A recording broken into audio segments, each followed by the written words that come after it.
In a year like no other, where campuses sit empty, calls for help soar, and everyone, students and teachers alike, struggle to connect online, administrators are finding a greater need than ever for social and emotional learning. The number of suicide assessments that we have done has, increased probably fivefold. So we know that there are needs out there that are not being met.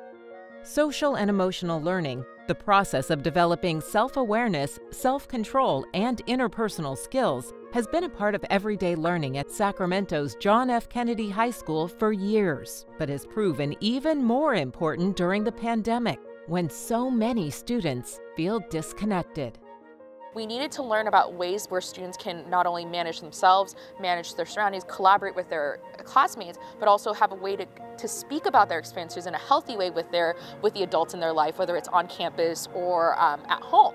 Teachers who focus on social and emotional development, and all of them do at Kennedy High, say it's a different approach to classroom learning, one that includes learning how to handle life.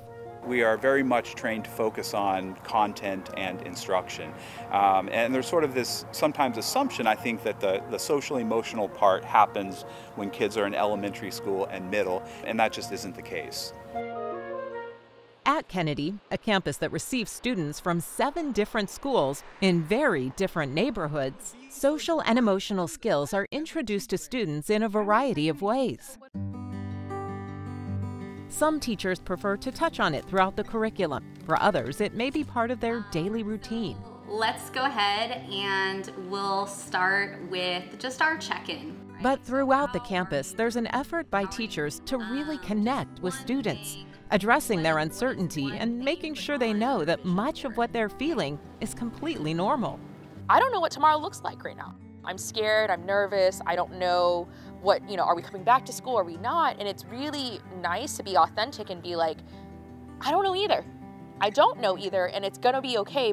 They understand the relevance of social emotional learning.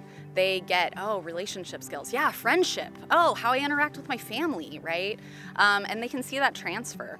For those times when teachers recognize a problem but just can't reach the heart of it, other students often can, through a program that has become one of this school's most powerful tools for supporting student needs. EQ is Emotional Quotient Ambassadors.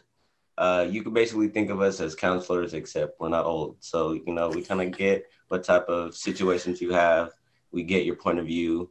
Dorian is an EQ ambassador at Kennedy. In past years, ambassadors may have met students on campus, walked and talked through their problems, and provided tools and support. This year, Dorian does it through Zoom breakout sessions and mindfulness activities. So I understood that it's sixth period, end of the day, it could be stressful. So I wanted to start us off with some mindfulness, just some body scanning, making sure everybody's okay. EQ ambassadors are also responsible for rallying student spirit and reaching out in fun ways.